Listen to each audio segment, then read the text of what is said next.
It is the most disappointing theorem in all of mathematics that I've ever come across.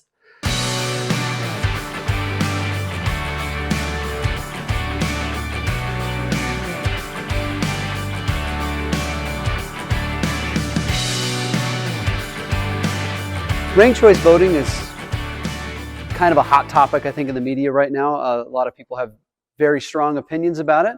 But what I wanted to do is kind of talk about what it is and sort of the math behind it. To start out, though, let's start with something a little more fun and just decide where we all want to go eat for dinner tonight. Okay? So I've got 10 friends here. I don't know if it's the only friends I can find, but we've got 10 friends here, and they all want to decide where to eat. And nearby us, let's say that we have a Wendy's, a Subway, and a Panda Express. So we decide that, hey, the way we're going to pick this is we're going to have everybody vote for where to go. Where do you guys want to go out to eat? So everybody says, everybody who wants to go to Wendy's, raise your hand. Everybody wants to go to Subway, raise your hand. Everybody wants to go to Panda. I wanted to do it as an interactive thing, but it would have been too hard to update the presentation as I go. But anyway, so let's say that they do that and they vote this way. So let me ask you guys, where should we go? Where should the group go? Wendy's. How come? Yeah, there's more W's up there than any other kind of option. And so they go to Wendy's, right? Now, let's do another version of this experiment where instead of asking them to just raise their hand for where they want to go, let's give each of them a piece of paper and say, why don't you rank order those 3 places, first, second, third, and then let's look at what everybody's ranked and see what we decide. And so we do that with the same group. And of course, these options here are going to be their first choices, right? And then it's how do you rank your second choices? And we end up with this. Do you still think we should go to Wendy's? No, I just want to know what you feel like we should go. Like looking at that, what do you feel like is the right choice? Panda Express. Why do you think that? Okay, yeah, so in the first 2 rows, Panda Express is almost everybody's either first or second choice. Only one person, I think, lists it as their last choice, right? So, whereas Wendy's now has 6 spots in last place, right? So everybody who didn't vote first place for Wendy's absolutely does not want to go there. So if we only listened to our first choices and picked to go to Wendy's, the other 6 people would have hated dinner. Does that make sense? Because they absolutely did not want to go to Wendy's. Okay? So, but with this information here, we can kind of get an idea of what the people actually might want. And so this is actually the main idea that I want to get at, is why do we vote? What's the reason why we vote? Anybody want to take a stab of why they, I know why I think we vote, but why does everybody else think that we vote? Anybody have a thought? Why do we vote? Why in a democracy is it so important that people vote for stuff? What does it do? Okay, so you're trying to get your voice heard so that you can contribute to the decision-making process, right? So, and I agree that's why an individual votes, but why would the community care about voting? Why would we want to know what everybody votes for? Yeah, go ahead. Okay, so the will of the people is made known. I totally agree. That is exactly why I think that we as a society decide to vote, is that we're trying to identify, using a voting process, what the will of the people is.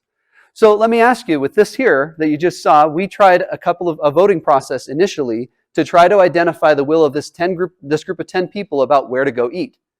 And it looked like initially we should have gone to Wendy's. But now when you look at it, do you think that's actually what the will of the people is? I mean, I don't know. You may have various opinions about it, but I think it begs a little bit of the question of what is the will of the people here? What does that mean? And so that's my question here is, did voting for one's top choice of where to eat actually identify where the group collectively wanted to go? And if it didn't, then maybe we have a bit of a problem, right? So let's expand this idea to, because essentially voting is basically what we just did, right? We voted to determine where to go to dinner. And it was a pretty innocuous thing. It doesn't really matter if we go to a place that we didn't like. But when we vote for things that actually matter, like who's going to be the next president, or who's going to be a governor or a senator, or even if you vote on a ballot initiative or something like that, what the vote actually does can dramatically affect people for years to come. And so it's probably a good idea if we actually accurately identify what the people want, if that's why we're voting in the first place, is to identify that.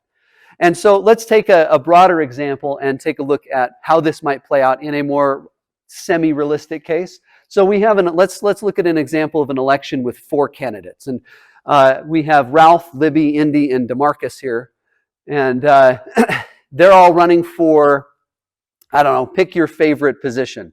Okay, it could be governor, it could be Senate, city council, whatever you want. Okay, but we have 4 candidates running for a particular election. And what we're going to do first is just run a regular election. You go like we normally do. Most of what we do is voting by what's called plurality, which is where everybody goes and casts a single vote, and whoever gets the most of those votes wins. By most, I mean more than anybody else. Okay, not most in the sense of like a majority. That doesn't matter. That's why it's called plurality voting and not majority voting. You just have to have a plurality of the votes, more votes than anybody else to win. So we run this process. And for now, let's assume also as part of this that everybody's going to vote honestly. So I know that when we vote by a plurality, sometimes we may make decisions of, oh, I think only this person has a chance, this person has a chance. So I don't actually vote my preference. I vote who I think is closest to me that has a shot of winning. Let's just say for now, everybody's going to vote exactly what their actual preference is. I align most with this candidate, so that's who gets my vote, period. Does that make sense? And if we do that, this is what we find that the electorate votes. Okay? 36% vote for Ralph, 9% for Libby, 25% for Indy, and 30% for DeMarcus. And so the question is, well, who wins, right? Who should win this position? It looks like Ralph, right? So we should put Ralph in this position. He got the most votes, right? And that's what plurality would say, is that Ralph should get the spot. But given what we just saw about choosing lunch and where to go, what if something similar to what happened with the lunch situation happens here? Because one thing I want you to realize about this is that while 36% voted for Ralph, 64% voted for someone else. A majority of the electorate wanted someone other than Ralph, right? So why shouldn't we listen to that majority? If 64% of people voted for Ralph, we certainly would listen to the majority then. Here we have 64% of the people saying, I don't want this guy. Should we listen to him? That's kind of the question. And this is why ranked choice voting might help with that. So what is ranked choice voting and how does it actually work? So the first thing that it does is instead of voters going in and actually just voting for a single person, they go in and they have the entire list of every candidate that's running. And they rank order them from their favorite to their least favorite. So in this case, you'd rank order Ralph, Libby, Indy, and DeMarcus from 1 to 4. 1 being your most preferred, and so on all the way down. And then, and this is the part that I think most people get a little bit wrong with when they talk about ranked choice voting in the media today. When people talk about ranked choice voting, they're actually referring to something that I'm going to talk about in a minute called instant runoff voting. But ranked choice voting is actually a 2-part process. The ranked choice part of it is that you fill out a preference ballot. So you rank order the candidates. But there's a second part of it, which is how do you interpret that? So if I just fill out my rank order thing, I get this right here, let's say in this case. Now, I've kind of simplified this a little bit. There's actually, with 4 candidates, there's actually 24 different ways that you could potentially rank those candidates. And in particular, there's 6 different ways where Ralph would be listed first. And just for simplicity's sake, let's say these are the only 3 rankings that got any votes. So I've eliminated the ones that didn't get any votes just to make it a little simpler. But I look at this, and can you tell from this, it's a little less obvious than the Wendy's thing, can you tell from this who should win the election?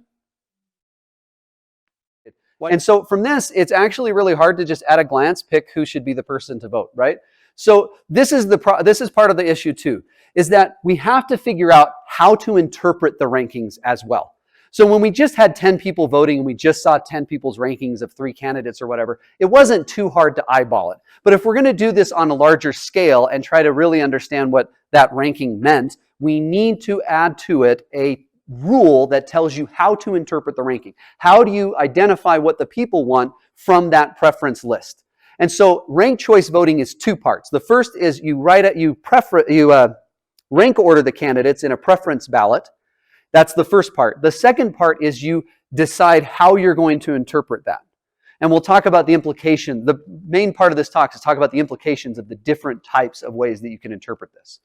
And so, and that's what most people don't realize, is that there's multiple ways to interpret it. So let's talk about some popular ways that are well known and understood about how you can interpret a preference list. The first one is what most people are talking about when they say ranked choice voting.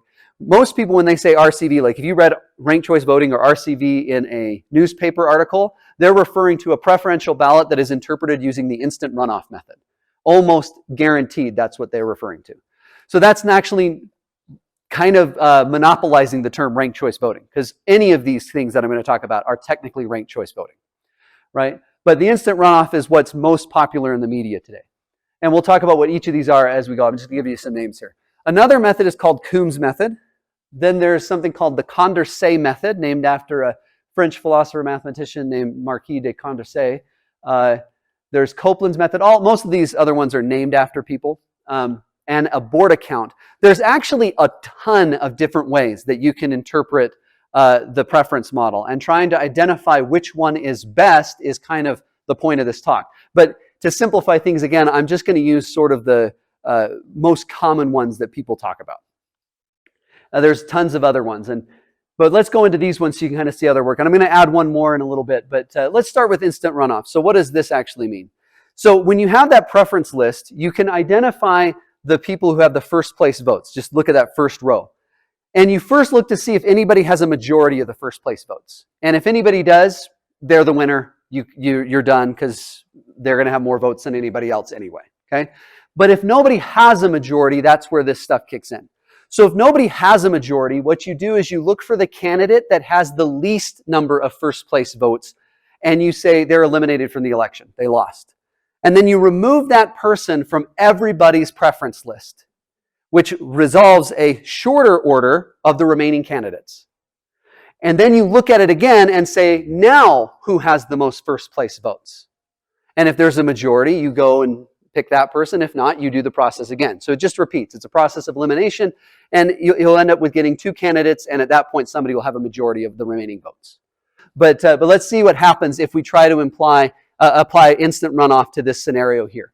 So we look at everybody's first place votes. You can see that Libby scores 9. The first step is to look to see if anybody has a majority, which nobody does.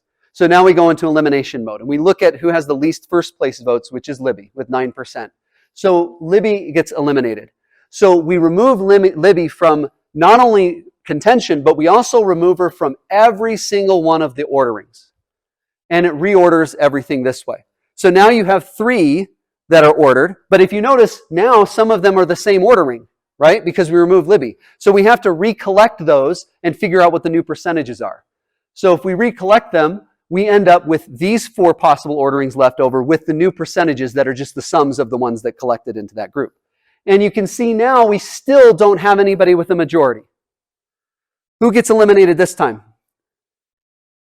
Yeah, Indy gets eliminated because she has the least number of first place votes in this second round. So we remove Indy from both contention and these orders. And now again, you can see that it reduced down to just 2 people ordered, and we have some duplicates, so we recombine, and we end up with this result here. And Ralph wins this election with 52% of the vote, which didn't do anything different than plurality. So you might say, well, okay, that's interesting. It turns out, though, that this instant runoff method does not always produce the same winner as plurality, okay, as just picking who had the most regular votes. Neither do some of these other methods. So let's actually look at another idea. So this is based off of eliminating the least first place votes that somebody has, sort of eliminating the least favorite candidate. And that's how you pick who to eliminate. This is Coomb's method. I couldn't find a good icon for this, so I picked a comb just for a silly pun, but I don't know if that's any good or not. But so again, with Coomb's method, it's an elimination method just like instant runoff, but it picks who to eliminate slightly differently. So the first thing it does is the same thing that instant runoff does. It checks to see if somebody has a majority. If somebody has a majority of first place votes, they become the winner. If not, you pick somebody to eliminate. But instead of eliminating the least favorite candidate, Coomb's rule eliminates the candidate who got the most last place votes. So it essentially eliminates the most hated candidate. Does that make sense? So instead of eliminating the least favorite, it eliminates the most hated. And then it resolves just like we did before. It removes that person from the rank orderings, rearranges the rank orderings, and then does it again until you get down to two candidates left, and then you will have somebody with the majority. So let's see how Coomb's rule will react in our preference list here. So in Coomb's rule, we need to know what their last place votes percentages are. So you have to look through here. Like, for example, you can see D is last place in this category over here, here. I think those are all of it. So that's what we got 28% here with 6 more. So that's 34%. And that's where the last place number comes from. Okay. You can add it up for any of the other ones, how many last row percentages they have. So since nobody has a majority of first place votes, we have to eliminate. So we look to the person who has the most least place votes, which is who? It's Libby again. So this actually eliminates the same person first as instant runoff. So we eliminate her. We've seen what this does already. And so you can see we recollect. And now we look at it again. Still nobody has a majority. So we look at the number of last place votes. But now we do it according to the new profile here. And when you do this, Ralph has 48% of the last place votes. Indy still doesn't have any last place votes. And DeMarcus has 52% of the last place votes. So this now eliminates DeMarcus because he has the most last place votes. So when DeMarcus is eliminated, this is the new profile. And when it combines together, you get this outcome. And Indy has 58% of the vote to Ralph's 42%, and Indy wins the election. It's kind of curious, a little different than what happened with the other one. Okay. The next method I want to talk about is something called the Condorcet method. And what Condorcet, I think, was a little bit ahead of his time. He lived in the late 1700s and in like revolutionary France, and was all about like everybody should get to vote and pick democratically stuff or whatever. And so a lot of his stuff came up basically with that. And he had an idea that the person, if there was a person who was favored to every other individual on an individual basis, that person should be the victor of an election. So if you did pairwise runoffs with every single pair of candidates, possible pair of candidates in an election, and one of those candidates won in every pair, then they're preferred one-on-one to every other candidate, that person should win the election. And so he developed a method that basically tested that, and it's as simple as you think it would be.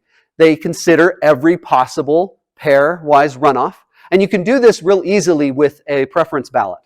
So if you have, we got 4 candidates here. Let's say we want to compare the pairwise runoff between Ralph and Libby, okay? All we do is just eliminate Indy and DeMarcus from the preference profile and look at the result of how many people ranked them above or below each other. And that'll tell us what the pairwise would have done. If it had just been those 2 candidates, how would they have voted? And if you keep track of who's preferred in each pair, and if there happens to be a candidate who wins every possible pair, they're elected. Now, the problem with this is that it doesn't always produce a winner. There are elections where you won't actually find somebody who wins in every possible pair that they're in. And that's one of the things that Condorcet actually contributed to this idea, was that you can get, I think he called them like a Condorcet cycle, where it just sort of, A's preferred to B, B's preferred to C, but C's not preferred to A or something like that. So it's not transitive, kind of weird things like that. Or C is preferred to A. Yeah, that's what it is. A preferred to B, B's preferred to C, C's preferred to A. So it's like a paper, rock, scissors problem, right? So you can't really identify who wins in that kind of scenario. So the drawback of this method is that it doesn't always produce a winner. Okay? But it does produce an idea that we can talk about, which is the notion of a Condorcet winner or Condorcet loser. So a Condorcet winner is somebody who wins via the Condorcet method. So it's somebody who wins in every possible pairwise runoff that they're in. If you happen to have somebody that does that, we call them a Condorcet winner. And we'll talk about this a little bit later in the talk. But there's the converse to this too, because you can also have somebody who might lose every possible pairwise runoff that they're in. And we call that a Condorcet loser. Somebody who loses every possible pairwise runoff. And so let's see what happens if we try to apply the Condorcet method to this situation here. So we have to do every possible pairwise runoff. So let's start with comparing Ralph and Libby. So we'll just look at those 2, which means we're going to eliminate Indy and DeMarcus from the scenario and rearrange everything. And this is what the result is. In a pairwise runoff of just those 2, Ralph beats Libby 64-36. So Ralph wins this pairwise runoff. And then, of course, we can do this with the other 5 possible pairwise runoffs that you can get in this set. Ralph loses to Indy 58-42. We saw that because that was the result of the Coombs method. Ralph, though, beats DeMarcus. That was the result of the instant runoff method. When Libby goes up against Indy, she gets trounced. Indy wins 71-29. DeMarcus beats Libby 63-37, and Indy beats DeMarcus 70-30 in each of these pairwise runoff by just eliminating the other two candidates and seeing what the result is. So these are the different possible scenarios of each of the different runoffs and who wins. And you can see that we actually do have a Condorcet winner. Can anybody see it? Who wins every possible runoff they're in? Indy wins every possible runoff they're in. So in one-on-one matchups, Indy beats every other candidate. Okay? So Indy's the Condorcet winner. Is there a Condorcet loser? Libby's a Condorcet loser. They lose every possible pairwise runoff that they're in. So we have a Condorcet winner and loser. Not every election scenario produces either one of these. It's possible that there isn't one of either kind. But if they do, I mean, one thing I want you to notice, these are the two, like, what looked like the weaker candidates in plurality, right? Indy had 25% of the overall vote when we did plurality, and Libby had 9%. But Indy beats every other candidate one-on-one. But we can't see that information through a plurality method, okay? So Copeland's method tried to extend this because the issue, of course, with Condorcet's method is that it doesn't always produce a winner. So Copeland said, well, maybe we extend this a little bit. And he's actually much later. I think Copeland was around in I want to get this right. I may have it wrong, but I think he was around in the 1970s, and extended this method here. I could be wrong on the date, though. But anyway, what Copeland did is he said, well, instead of just looking at just the pairwise runoffs and just seeing if somebody beats them all, what if we actually score it? So you still look at the pairwise runoffs, but if you win one, you get a point. If you tie one, which is possible, you get half a point. And you don't get any points if you lose. And then you just tally up the scores, and whoever has the highest score wins. Now, the issue with this, of course, is that it can produce ties pretty easily, especially even if you just have, because it's based off of the number of candidates you have. So you can get some ties. And they sometimes will break this with something called a Borda count, which we'll talk about in just a minute. But that's one way that you can tie break this. But it does result in ties in general. And if you do this with Copeland's method here, so here's the same, those six runoffs again. In this case here, you can see that Ralph wins 2 of his positions, so he gets 2 points. Libby doesn't win any, so she gets no points. Indy wins 3 of theirs, and so she gets 3 points. And DeMarcus only wins 1 of their pairwise runoffs, so they get 1 point. And so again, you can see that it's going to elect Indy, but that's not surprising. If there's a Condorcet winner, the Copeland's method has to pick it because they're going to have the maximum number of points. So let's talk about the Borda count. How many of you played Mario Kart before? Yeah, like Mario Kart? So in Mario Kart, right, you can race in these cups, right? So there's like the Mushroom Cup, the Star Cup, or whatever. And you run through 4 races. How does it figure out who wins the cup? So you get points according to where you're finished. If you finish earlier, you get more points. So I think like first place on most of them is like 15 points, second place like 12, 10, and so on. And whoever has the most points at the end is the one who wins, right? So you could conceivably never win a race, never get first place in a race. Say you consistently got second place the whole time. But the person who got first in the other 4 races wasn't always the same person. So it kind of bounced around. And the second place person may have more points overall and win the cup. Does that make sense? The Borda count does this in an election preference profile. So it gives points according to how high the person is voted in the different lists. So you get a certain number of points for each first place vote you receive, fewer points for second place votes, fewer points for third place votes, and so on. And every candidate's score is then summed, or if you want, you can average it. It ends up doing the same thing. And the candidate with the most points is the winner. The black method is another method that's on here that I thought would be good to introduce here. This tries to combine the Condorcet method with the Borda count. So it'll first do a Condorcet winner check to see if there's a Condorcet winner, and if there is, it picks it. If not, then it does the Borda count and picks it from there. So it kind of combines the Condorcet method with the Borda count. And there's a good reason why it does that, and we'll talk about that a little bit later. But anyway, let's see what happens if we do a border count here. So in order to do that, I have to tell you how many points you get for whether first, second, third place or whatever. So let's just do it as simple as we can. You get 3 points for every percentage of first place votes you have, 2 points for every percentage of second place, 1 point for every percentage of third place, and no points for fourth place ones. If you wanted, you could do 4, 3, 2, 1, but it just shifts everything up. It still keeps the relative ranking the same, so there's no reason to actually give points to the fourth place votes. But it's up to you. I think some people actually will do it in reverse and play golf with it, so you get more points if you go lower, and then the lower point wins, but I think that's kind of more confusing, so I don't know if that's the best way to do it. But if we do this, you can see real quickly that Ralph has 36% worth of first place votes, so he gets 3 times 36 points for that. He has 16% of second place votes, that's these 2 columns, and 18% of third place votes. And if you add that up, he gets 158 total points. And then you can do this for the other guys too. Libby gets 102 points. Indy gets 199 points. And if you look, you can see why the points are so high. About half of the electorate listed Indy as their second choice. Okay? And then DeMarcus gets 141 points. So Indy wins again with 199 points. Actually, a relatively commanding lead. In fact, one thing that's interesting is you can look at the percentage points here. You get a 6% difference in top percentage between Ralph and DeMarcus, but look at their border count difference. It's not particularly high.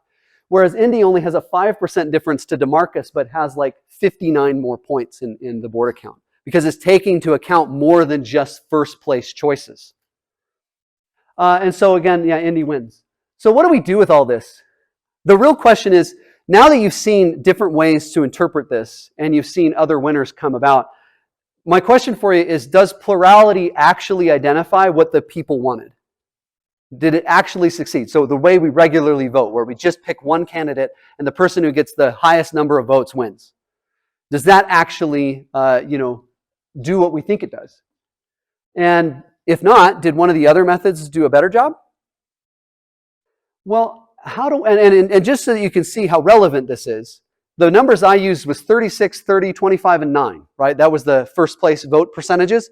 I made those up because I was trying to cook up a scenario where the person that some of the different methods picked wasn't always the same, okay? So I was specifically trying to cook up a scenario where that is. But to show you that this scenario is realistic, okay, I want you to take a look at the 2020 Utah gubernatorial Republican primary. There were 4 candidates who ran in that primary. Spencer Cox won the primary with 36.15% of the vote. John Huntsman Jr. came in second with 34.95% of the vote. That's a 1.2% difference in the Republican primary. Greg Hughes came in with a pretty decent third place rating of 21%. One thing, look, that third place rating is much larger than the gap between the first and second place, right? So if that person hadn't run, that would have dramatically changed what happened, potentially. And then fourth place actually had a pretty decent amount. I didn't realize this when I made the presentation, but those numbers are pretty darn close to the example I used. So it's not really that far-fetched that something like this can happen. Now the problem is we don't have preference ballots for this. So I can't tell you what the scenario would look like if we had done a preference list for this set. But if you look at the first place votes that are here, and then you look at what we did in my example, I don't know, to me it makes us question whether or not Spencer Cox really won this election. Now, don't get me wrong, I'm not trying to make a political statement. I personally like Spencer Cox a lot. I don't have an issue with him. But it is interesting here that it is not clear from this election numbers that Spencer Cox is actually who the people wanted. Because again, 36% voted for him. That means 64% of Republicans voted for someone else. 64%, a majority of Republicans wanted someone other than Spencer Cox as governor. Why aren't we listening to them? And we don't even, and by that, I mean, that doesn't mean that we don't elect Spencer Cox. What I mean is we listen to what they're saying. Why are they saying that? Who are they saying they want more? And if not, like, how do we interpret that? Does that make sense? So I'm not saying that they're saying don't make Spencer Cox the governor. They're saying that I preferred someone else. So what does that preference mean? How do we interpret that? And so is Spencer Cox really who the Republicans preferred? And of course, Spencer Cox went on to win the general election like 63 to, I think 40 or whatever. Oh, sorry, 30, 63 to 30. I know, I'm a mathematician. I can add to 100, I promise. But anyway, But really, like, this is the general election is more an indication of the party control in Utah. If any one of these 4 Republicans had won the primary, that's very likely a similar result would have occurred in the general election. So this general election is not discussing Spencer Cox, it's discussing the Republican Party, right? The Republican Party is who won the general election in Utah. Does that make sense? So the Republican primary is really what mattered in that particular election, and that's not clear. At least I don't think it's clear after what we've seen. You can disagree with me. I'm not trying to necessarily sway you one way or the other, but I'm trying to help you see why people care about ranked choice voting and why it would make a difference. So let's talk about, like, how do we determine then, because we have, like, I think I introduced 7 different ways to interpret the vote, and I told you that there were more than that. So how do we tell which one's better than the others? Like, and what basis do we even, like, mean what that, like, what do we even know better means, right? Like, what makes one better than the other? And so mathematicians, economists, sociologists, this is actually a very interdisciplinary field of understanding. In some sense, voting theory is a subset of the mathematics of decision making, which is called game theory, but it tends to be highly interesting to many different types of academics, and so it's studied by all sorts of people. Economists especially are interested in this, which is kind of interesting. And so a lot of these results that I'm going to mention here are proved by people from every different type of expertise. But the mathematics behind it is what's important here, and that's how do we actually identify what fair means in an election? How do we quantify that? And then how do we check that an election method actually does what we think is fair? And so there's a couple of fairness criteria that we use to try to evaluate whether or not certain election methods are better than others. The first one is something called the Condorcet winner and loser criterion. And I'll describe these in detail after I list them all. Another is no dictators. It's probably obvious that we don't want dictators, but I'll explain what that means mathematically in a minute. Independence of irrelevant alternatives, which is kind of a mouthful. And we'll talk about that, like what that means in just a second. Something called Pareto efficiency. This is named after an economist whose last name was Pareto. There's also a notion of something called monotonicity. So monotonic means that it moves in the same direction. We'll talk about that. Unanimity, what happens if the electorate's unanimous, is what that's going to talk about. And then finally, something called being strategy proof. And so we'll get to different ideas here. So let's talk about the Condorcet winner criterion first. So we talked about what a Condorcet winner is. That's somebody who wins every pairwise runoff that they're in, right? So the Condorcet winner criterion says that an election method, if there is a Condorcet winner in a particular election, your election method must elect it. That's the fairness rule that it tries to impose. But it turns out that not every election method does this. In fact, the ones that do is, of the ones that we listed, there are other ones that potentially do, but I'm just going to look at the 7 that we listed. The Black method, the Condorcet method, and the Copeland method all do this, but they do it because they all artificially check for a Condorcet winner first, and then pick it if it's there. So they sort of satisfy it by saying, we're going to satisfy it first, and then we'll do something else if it doesn't have one. Does that make sense? So it kind of does it almost trivially. But the other ones all fail this criteria. So plurality, instant runoff, Coombs method, and Borda count can all potentially fail to elect a Condorcet winner if there is one. One thing about the Coombs method, though, there's a paper. It's relatively recent. It's like 20 years old. That's relatively recent in math terms. But where I think these are some political scientists. They said that under the added assumption that if you think of politics, everybody's political leanings as being along a single one-dimensional line spectrum, and you identify where you are on the spectrum and vote, you rank order your candidates according to how far away the candidates are from your position on that spectrum. If you vote in that order, which they say, and you can argue with whether or not this is a valid assumption, they say that should be how most people vote, how most people would vote. I don't know if that's true or not, but if you accept that as a hypothesis, then in that scenario, Coombs method always elects the Condorcet winner if there is one. So under that situation, the Coombs method is compliant, but not necessarily in other ones, in other scenarios. Instant runoff also does better under this assumption here. It does better than plurality, but it doesn't always, it still can fail it even in this scenario. And we saw instant runoff actually fail the Condorcet winner, fail to pick the Condorcet winner in the example that I just gave too, right? So the Condorcet loser criterion is the opposite. It says that if you have a Condorcet loser, your election should not elect that person. And fortunately, a lot of these methods do better at not electing Condorcet losers. Black method, Condorcet, Copeland, Coombs, and board account all will never elect a Condorcet loser. The only two that do is plurality actually elects it a reasonably decent amount of time. It can elect a Condorcet loser, not all the time, but it's easy to cook up very realistic scenarios where it does select it frequently. So plurality will pick sometimes the person that loses in every possible pairwise runoff. Instant runoff technically can pick this unless you impose a guaranteed tiebreaker. So it only happens if you eliminate all the candidates, all the other candidates at the very end and leave just one alone. And then it's kind of, because it's sort of oddly can pick a Condorcet loser in that scenario. But if you force a tiebreaker scenario where you eliminate exactly one candidate at a time, then it actually does satisfy the Condorcet loser criterion as well. So most people actually say that instant runoff is Condorcet loser compliant, that it won't elect Condorcet losers because you just have to impose a tiebreaker to make it not. But anyways, that's interesting there. These, to be honest, I think these are some of the two most important things to look at is the Condorcet winner and Condorcet loser. But that's maybe a personal preference. Not everybody feels that same way. But electing a Condorcet winner, if there is one, and not electing Condorcet losers tends to be pretty important, at least in most of the things that I've read. And anyway. No dictators. This one's kind of obvious. So a dictator in an election method is someone who controls the preference of the electorate. So however they rank order the candidates is how the electorate will rank order them. Now, the no dictator rule is, of course, that your election method shouldn't have any dictators, and none of the ones that we mentioned actually do. In fact, it's really rare to set up an election method that does. The types of election methods that would have a dictator would be like a board of directors trying to vote for what a company does, and they have a CEO who has total control over overriding the board of directors.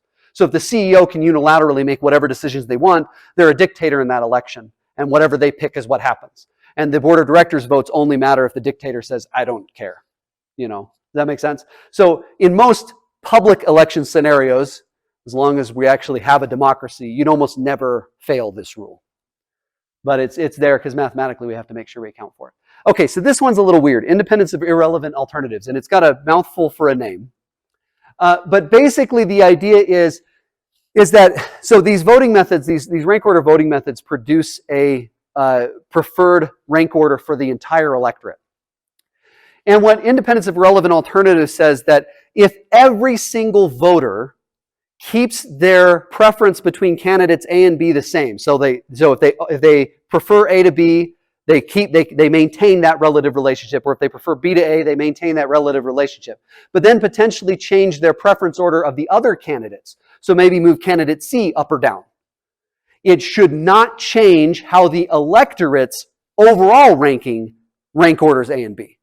So if nobody changes how they rank order A and B, moving someone else up and down should not change how the electorate compares A and B. Does that make sense?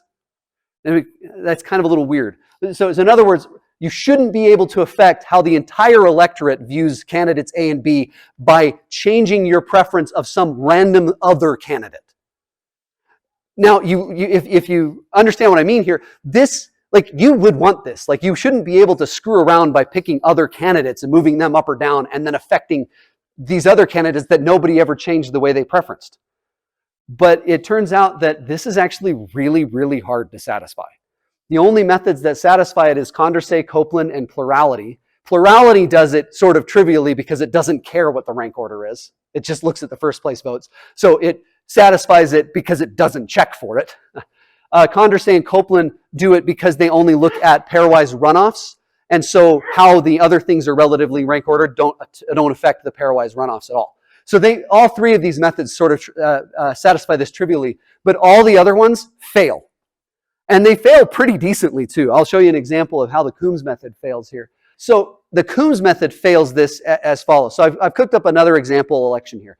We have 18 electors, right? 18 voters, voting between three candidates, A, B, and C. And they have rank ordered them according to this pattern here. Nobody has a majority, so if we apply Coombs' rule, we eliminate the person who has the most last place votes, which is candidate A. So A is eliminated, and B wins 13-5, because if A's out, you can see that both of the left two columns prefer B to C, and the right-hand column prefers C to B. So B and C would get B would get the votes over here, C would get the votes over here. So you get 13-5, and B wins, which means that if you look at the overall election order that this method produced, A lost, so he's in last place. C lost to B, so the order that the method produces is BCA. B is preferred to C, C is preferred to A. Well, this right-hand column doesn't like the fact that B won. That was their last choice. And if they know this, say maybe this is like a poll, right? Maybe not the actual election. They see that this is happening in a poll, and they say, hey, no, we don't want B to win. And those guys over there who wanted A to win, they must be really upset that A got eliminated first. So we're going to talk to them and try to get them to not put C over A, but just to move C over B. So just change how they're going to rank order C and B. So you can still prefer A to B, and you still prefer A to C, but I just want you to swap B's and C's. Okay? So they increase their preference for C, and they agree because they don't want A to be eliminated. And if you put B in the bottom, guess who's going to get eliminated first? B will have most last place votes, so it gets eliminated. Okay? So they agree, and they do it. They move C up to their middle position and B to the bottom. And that's what happens on election day. And so now, keep in mind, nobody changed their relative ranking of B and A. Everybody who preferred A to B still prefers A to B. Everybody who preferred B to A still prefers B to A. Okay? But now, when you apply Coomb's method, still nobody has a majority, so you eliminate the person who has most last place votes, but this time that's B. He has 10 last place votes. So B's eliminated, and when B's eliminated, these two columns prefer C to A, and that one prefers A to C, so C wins 13-5. But more importantly, look at how A and B are ordered. B lost because he was eliminated. A came in second because he loses to C in the second round. So the order is now CAB, whereas the original order was BCA. B and A switched orders, but we only moved a preference for C. We kept all the other relative orderings the same. So this is how the Coombs rule fails the independence of relevant alternatives. C was an irrelevant alternative to A and B, but somebody moving their preference around for that guy affected the way the electorate saw A and B. And this is a problem that every one of these election methods kind of has. And there's a good reason why. And this results in, so let me talk about Pareto efficiency, and then I'll tell you what it results in. Pareto efficiency is another one that's pretty easy to satisfy. This is one that if every single voter, every single one of them prefers A to B, then the overall ranking also has to prefer A to B. So it can't suddenly swap. So if everybody prefers A to B, you can't suddenly flip and have B be preferred to A by the overall electorate. And every one of the methods we talked about satisfies Pareto efficiency. It's pretty easy to satisfy this one too. So what happened with independence of irrelevant alternatives? And can we find a method that satisfies this and that? And it turns out that we run into, I'm going to show you two theorems today, and they are what I think are the most disappointing theorems in mathematics ever. I've never seen more disappointing theorems than these ones here. But these are true facts that you can prove. So these are actual things. To do it, I have to first tell you what I mean by a rank order voting system. A rank order voting system is a system that actually produces a order for the overall electorate. So when all is done, you can tell us exactly how the electorate ordered that preference. Okay, so if it produces such an ordering, it's a rank order voting system. So, for example, the Coombs method in the election produced IRDL, right, as the overall thing, because L was eliminated first, then D, then R, and then I won. Okay. Plurality, Condorcet, and Copeland's method don't produce an order. So they're not rank order voting systems. Okay, but the other ones are. So this theorem is going to be about rank order voting systems, so it only applies to those other ones. So here we take a look at Arrow's impossibility theorem, and it says that no rank order voting system for 3 or more candidates that has no dictator can satisfy both independence of irrelevant alternatives and Pareto efficiency. So in other words, if you were to find an election system that satisfied both of those last two fairness criterions I mentioned, independence of irrelevant alternatives and Pareto efficiency, the only one that does that is one that has a dictator. So you can't have both of those things, both of those fairness criteria work. And if you want to have a free election. If you give that up, then you can, right? So if you say one person gets to pick everything, then you can have it be fair. So in essence, this is one way to interpret this, is it's saying that in order to have a free election, you have to give up some amount of fairness. Does that make sense? So you cannot have a completely fair and a completely free election. It's not mathematically possible, which is kind of a funky way of thinking about it because we talk about free and fair elections all the time. And we're not done. There's an even more disappointing theorem along with this too. So let's talk about a couple of other fairness criteria. So monotonicity says that if a voter or a group of voters increases their approval of a particular candidate, that should not harm the candidate's overall place in the ranking. So if I improve how much I prefer candidate B, candidates B overall preference shouldn't go down. But it actually turns out that some methods don't satisfy this. So plurality, Condorcet, Copeland, Borda, and Black all satisfy this. But curiously, instant runoff and Coombs actually don't. You can increase your preference of a candidate and harm it in the election if you're not careful. And every single time you see one of these lists, you're like, wow, I don't want to use that method, right? Because it sucks. But every single one of these methods has been on the non-compliant side or doesn't always produce a winner. So it's kind of sucks, which is sort of the point. The unanimous criterion is that if the entire electorate ranks a candidate first, then that candidate has to win. So if every single person says, this candidate A is my favorite person, everybody says that person has to win. And as you can imagine, pretty much most methods satisfy that one. And certainly all the methods we've talked about satisfy that. So what does strategy proof mean? This is the last fairness criterion I'll mention. So when you look at that independence of irrelevant alternatives situation that I showed you with Coombs' rule, what that did is that when that third column saw that their candidate was going to lose and the candidate that was going to win was their least favorite, they went into strategy mode. And they said, if I can get this other group to change their votes a certain way, I can get an outcome that I want. And they probably didn't tell them that it would make C win.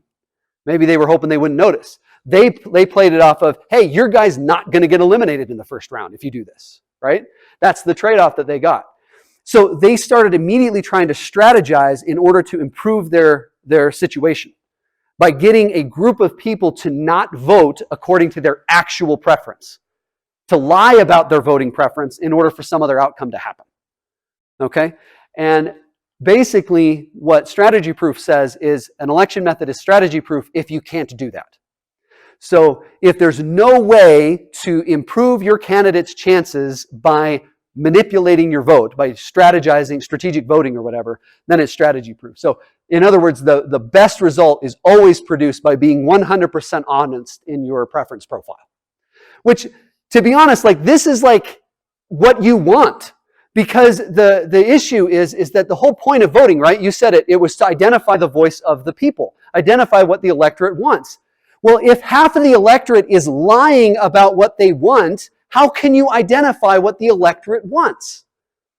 But that's what happens with all this strategy stuff. It incentivizes you not being honest about what you actually think in order to make a more desirable outcome happen, because you know that what you really want to have happen isn't going to, right? So you lie a little bit, if you will, and maybe I'm using too strong of terms, but in order to get sort of your second favorite thing to happen, or at least not the worst thing to happen, okay?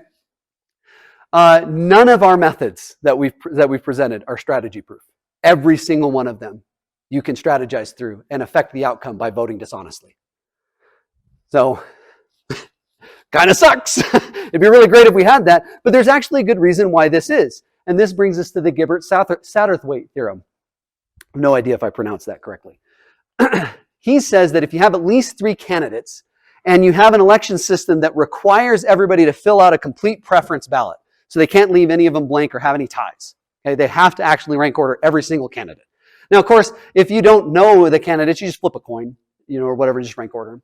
But if it requires everybody to completely rank order all the candidates with no ties allowed, then if the system satisfies the unanimous condition, meaning it elects somebody if everybody votes them first, satisfies strategy proof, meaning you cannot, the best option is to vote honestly, and then it also satisfies Pareto efficiency so that if everybody prefers A to B, the election can't say B is preferred, right? If those 3 conditions are satisfied, the system's a dictatorship. The only system that satisfies all three of those criteria is one where only one person decides who the person wins. It is the most disappointing theorem in all of mathematics that I've ever come across. Because it essentially says that if you want a completely fair system where voting honestly is the only way to go, the only way to do that is to have a completely unfree voting system where only one person gets to pick. So there's almost a balance between fairness and freeness and freedom that we have in election systems. So what do we do with that, right? Okay, so we basically have that so first off, I mentioned that voting theory is a subset of game theory, which is the mathematics of decision making. And so what happens is that it tells us that the rules of how we design the game tells us what the strategy is. So going back to the idea that we have all these election methods that we have, because we definitely don't want dictatorships, right? I think we can all probably agree we don't want one person picking who we vote for all the time. So what do we do with the fact that there's strategy involved? Well, this is the key part. When you're talking about a game, the rules of the game are what influence the strategy in the game. So think about this in the context of sports. You got the NBA, you got the NFL, you got MLB. Every single year, they modify the rule book. They do. It's interesting. Their rule books are really complicated too. The reason why they do is because they recognize that there's behavior that's going on in the game, which is strategies that players are employing that they don't want to have happen. A lot of times it'll be like in the NFL, players are doing something that's getting everybody hurt. So they want to make it so that people don't get hurt. So they'll impose rules that make that not a good strategy, meaning usually it's pretty direct. It says, if you do this, you get penalized or whatever. And so they're trying to discourage negative behavior and encourage other kinds of behavior. The NBA has imposed rules sometimes to try to make the game more exciting so that more people will watch. So every time they try to change these rules, they're trying to change the way people play the game, changing the strategies that are effective in order to produce an outcome that will make them more money, typically, and either by not getting sued or by making more people tune in. That's usually the motivation. So the rules change slightly all the time, and it changes the game. Well, the same thing happens with an election method. If you know that your election method is going to allow for strategy, you should pick an election method that encourages the type of strategy that you want and discourages the types of strategy that you don't. Does that make sense? And so let's talk about types of strategies that exist in politics with voting methods. Some of them, it's just a small list. Political parties. The creation of political parties is actually a strategy that's based on the election method. It's a result of people trying to strategize in a voting system. If you get a group of people that, like if you're talking about plurality voting, you only need like 30-40% to win. So you get a group of people that all agree to vote together and you have a political party. And that's what they do. They all vote together and they have more power together than they had separately. And that's a strategy based off of how plurality works. If I get 40% of the vote, usually I'll win. So that's what they go for.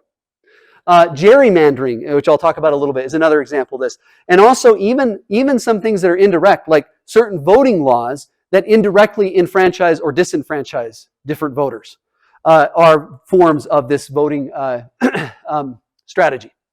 So what voting method, this is another key point that I want you to get. If you want to really affect the type of leadership we have, perhaps the strongest way you can do that is to modify the way we vote. Because that changes the rules of who becomes our leaders, which then changes the strategy of how you become a leader, which changes the way people will do different kinds of things. So one way that we can significantly affect the way our leadership works is to change the rules of our voting system. And you can see this all over the place in the world. Different countries have different types of voting methods, which have different sets of rules. And their leaderships look completely different. There are countries in Europe that don't have a two-party problem because they have things like equal representation. So however big your political party is, you get that much representation in government.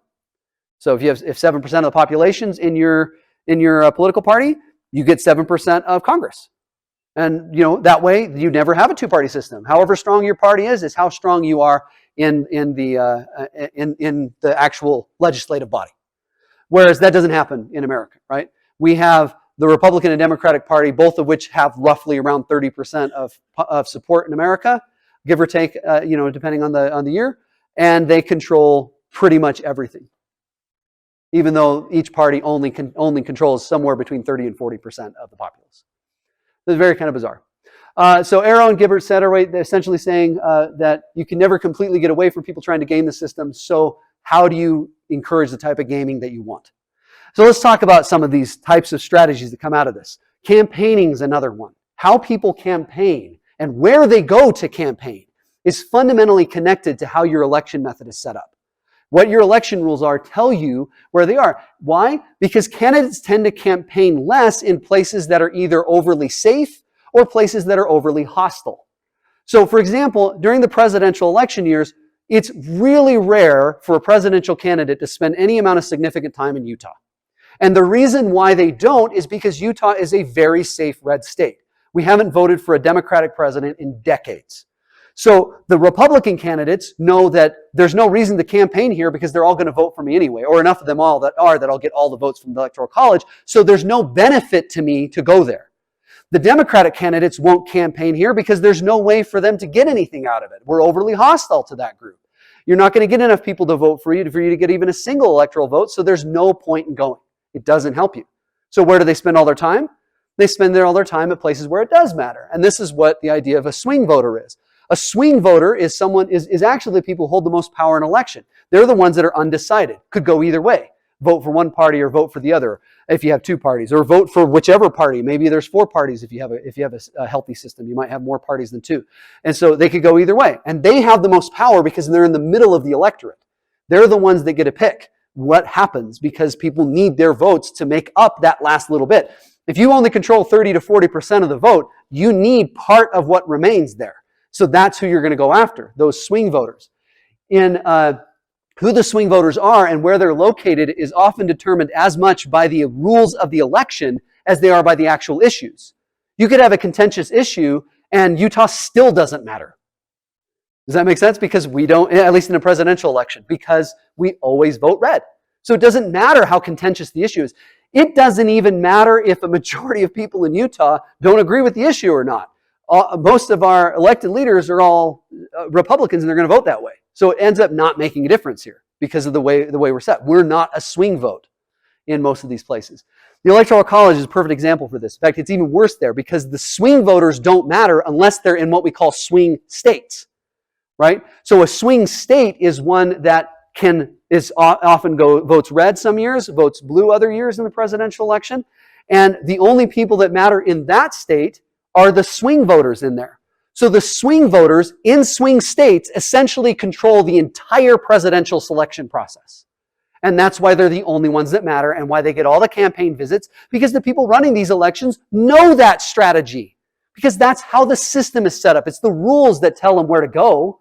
Now, of course, it is true that what states are swing states does vary a little bit. It's migrated over the course of the history of the United States.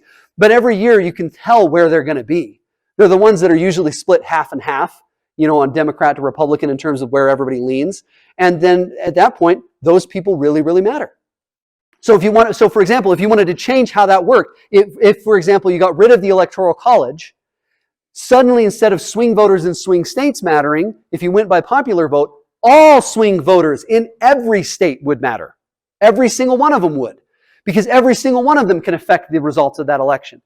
And think of how that would change the way candidates campaign and where they would go to campaign if there were people in every single state that mattered in that presidential election. But it's all based off of what rules we set. What rules you set tell the people how to strategize through the game, tell the players how to strategize. So let's talk about gerrymandering. This is an interesting one for those that, I'm not going to talk too long about this. You could talk about this for hours on end on its own. But gerrymandering is essentially the process of changing voting districts in order to produce better outcomes for a particular party. So for example here, I've got a quick example of a rectangular state of 18 households. Half of them are party red, half of them are party blue. No relation to the Republican or Democratic Party. If you want, they could be donkeys and elephants. Well, maybe that's not any better. But anyway, okay, but whatever party you want. We have party red, party blue. 9 of them are party red, 9 of them are party blue. In both rectangles, the state itself is the same. The yellow circles, the yellow rectangles identify the districts. So I have to separate these 18 households into 3 districts of 6 households each. How do I do it? Well, over here, I've set them into districts where each district has half-half representation, which matches the representation of the entire state. So any elections for a representative from that district are going to be contested in every single one of them, right? It could go red, it could go blue, who knows, right? You have 6 people who have opposite political leanings, half of them in half. Well, let's say that you have some election down the road where party red happens to win 2 of these seats and party blue only wins 1. And then they say, hey, we're in power, we're going to change the voting districts. Okay? And this is actually who picks voting districts, is the current legislature picks the voting districts. I mean, maybe slightly simplified. There's other things that go into it. But essentially, the current legislature in each state picks the voting districts when the voting districts change. They usually change, I think, every census year or something like that, right? And so but the current legislature is the one that picks it. So party red is in power randomly over here, and they say, hey, we're going to change the voting districts. Still have to have 6 people per district, but I'm going to do it that way. In fact, that way is even better because look at how nicely it stacks. It's so pretty. It's got nice rectangles in it and everything. But look at what happened. You have one district that has 5 blues and 1 red. Who's going to win that district every year? Candidate blue, every single time. And then look at the other 2 districts. Both of those districts are 4 red, 2 blue. Who's going to win in those categories every year? Party red. And since party red then will always be in power. And they'll always remain in power because they're the ones who get to pick what the districts are. And they like these districts. Okay? That's what gerrymandering is. Now, I will point out, usually this happens on both sides of the aisle for Democrat and Republican Party. I'm not trying to say one's better than the other. Typically, whenever you have a state where one party is in power in a year where they do congressional districts, they gerrymander it towards their party. Utah, for example, has several maps that I think are currently contested because they look gerrymandered. But I think New York has Democrat-leaning gerrymanders. So both parties do this. But it's part of the strategy of the game. And the game allows them to do it. They're not cheating. That's the thing that's tricky about this. They're not technically cheating. They're following the letter of the law. The letter of the law said the legislature gets to pick the districts without realizing that it is a massive conflict of interest because the legislature just got elected and they want to stay elected. So of course they're going to change it in their favor. It's just natural how the strategy would work. So, and it's not technically, well, there are some laws on it now, so some of them are technically illegal. But that's why they try to push the buck on this. Honest voting is perhaps the most common type of strategy. Dishonest voting. So honest voting is what we should have. But dishonest voting, I'm almost out of time here. The purpose of voting, again, was to identify the opinion of the electorate. But because voting methods are so manipulatable, people tend to not do this. They tend not to vote honestly because especially if they know that their preferred candidate doesn't have a shot at winning under the current system. So then they'll change their votes to get maybe their second place candidate in power, or at least not the candidate they hate. And you can see this happen all the time. This is called strategic voting, by the way, but we see it even in our system. How many times do you hear people say you should vote for the lesser of 2 evils? Because you have to vote Democrat or Republican. If you vote for anybody else, you're throwing your vote away because they're the only ones that have a chance to win. So we're strongly encouraged in our current system to lie about what our actual preference is in order to obtain a better outcome. Now, it's not illegal to do this. This is actually kind of how the game works. Every game allows for this kind of stuff. But it is kind of interesting that that's kind of where we are. So, for example, in our vote here that we had in this situation, if this is how we knew that everybody was going to vote, the people who support, and we're going to vote plurality, where you just get to pick one, the people who voted for Libby and voted for Indy aren't going to do that because they know their people don't have a real good chance of winning. So instead of voting for the candidate they actually want, they'll split their votes to which of the R and D that they actually think has a better chance of winning, or at least that they prefer out of those 2. And we already know what happens in that scenario. Ralph wins. Okay? But what's sad is that we know that in this scenario with the preference profile that we saw, Indy actually had the strongest position in terms of, at least in most of the terms we were able to talk about. She's the Condorcet winner. But she didn't get elected because plurality encourages, only talks about the first place votes. And so that defines the strategy.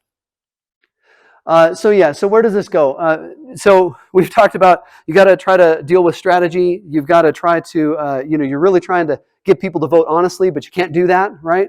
We're trying to identify the voice of the people, and I know I'm kind of almost out of time here, but But there's a third category to think about. And it turns out, because we know no ranked choice voting system's perfect, and some are better fairness-wise, we might be tempted to try to pick the one that achieves the most fairness criteria we can find. And in fact, there are some. If I have time, I'm going to show you one that actually satisfies almost every commonly used fairness criterion. We know it can't satisfy all of them because of the Gilbert-Satterthwaite theorem, but it satisfies almost all of them. But the problem is that it's really, really complicated how it actually counts the votes. And there's an issue here that the electorate has to trust the voting system. I mean, if there's anything about today's politics that screams the electorate has to vote that has to support or trust the voting system or problems occur, it's today. And they don't trust it for other reasons, right? Because there's accusations of voter fraud and stuff. But you can also not trust it if it just sounds complicated. In fact, I would suggest that most people who are opponents of ranked choice voting probably are opponents usually because they don't understand what ranked choice voting is. Not so much because it's bad or that they have a good opinion about why it's bad. Some people do. I mean, there are valid criticisms to ranked choice voting, but most people don't have it. You want to just deal with what you're comfortable with what you understand. And that's one advantage that plurality has. It is really, really easy to understand. You raise your hand for the person that you want most, and whoever has the most points wins. That's easy to understand, so it's easy to trust. It's also remarkably bad in terms of the mathematical properties that it has. Well, it turns out that the RCV, the ranked choice voting methods that tend to satisfy more fairness criteria tend to be more complicated. To give you an example, so really the key here that I'm trying to get at is you have to find the right balance between how complicated the method is and how fair it is. Because you got to pick one that's easy enough to understand that the people will trust, but it still actually satisfies at least some of those fairness criteria. So some of these methods are Kemeny-Young, ranked pairs, Schultz. All of these methods satisfy almost all the common fairness criteria. Obviously, again, they don't satisfy all of them because they can't. We had a theorem about that. But just to give you a taste, I'll go through real quickly what Kemeny-Young would do to this system so you can see how complicated it gets. So it, again, looks at every possible ranked pair, every possible pairwise runoff, but it looks at how strong their votes are in each category. So it first brings up the 6 pairwise runoffs that we already saw, and here I put the percentages that we found already. So we've already seen this part. Then it scores according to this. It looks at all 24 possible ways that the electorate could rank order the 4 candidates. There's 24 possible. If there's 5 candidates, there's 120 of these you'd have to check. So if you have n candidates, there's n factorial different ways they can be ordered. So this gets really complicated really fast. But with 4 candidates, there's 24 different rankings that it's going to try to assess. And it scores each ranking according to the percentage of votes of people who supported each type of preference that it preserves. So, for example, in this RIDL, this rank ordering preserves that R is preferred to I, that R is preferred to D, and that R is preferred to L. So it'll get points for each of those things. 64% of the electorate prefers R to L, 42% prefers R to I, 52% prefers R to D. It preserves those preferences, and so it gets a point for each of those things. 64 plus 42 plus 52. And then the other ones it satisfies. So it gets 42 for R over I, 52 for R over D, 64 for R over L. It has I over D, so that's 70 points. You can see that's how much I gets in that election. It gets 71 points for I over L, because that's how many people voted for that preference. And 63 voted for D over L. So it gets that many. And then it adds it up and gives it a score. 362 is what you get in this case. And it does this for all 24 of them, which is a lot of computation. I did this last night. It took a while. Anyway, the one that has the highest ranking is that one right there. That's 378 points. And so that's what it would declare as the electorate's preference profile, which actually, by the way, is the profile that the Coombs method picked, which is kind of curious. But it is also curious that only 10% of the electorate actually picked that specific profile. Everybody else picked something else. But the idea here, now this of course has that same problem I started with, that 90% didn't pick that profile. But the idea here is that it's probably the one that would be the least resisted because it has support from everybody's preferences inside of it. Anyway, so the point is that I wanted to get at, and I'll end with this, is that the rules of the game affect how people vote, how we get our leaders. And so we really need to think about what rules do we want to have. And the only people that are going to change these rules, if that's what we want to have happen, is the voters. Because the people that are in power don't want to change the rules. No one wants to change the rules to a game that they're winning. And the people currently who have been elected won under a plurality system. Why would they want to change that? That would change the rules of their game, and they would have to do something different if they wanted to get reelected. So there's no motivation for those people to change the rules unless their electorate screams for it. So if you want to make these kinds of changes, you need to let your elected leaders know that this is how you want to vote, and that you might not vote for them if they don't change it. That kind of pressure. It's the only kind of pressure that would ever change this, because they're not going to want to change it. They don't care if it's fair or not. They're winning under that situation. Now, I'm speaking generally. There are specific people in the legislature who I'm sure do care about making sure that it's as fair as possible, even if it means that it hurts their position. But in general, if you're winning a game, why would you want to change the rules? Right? That's the idea.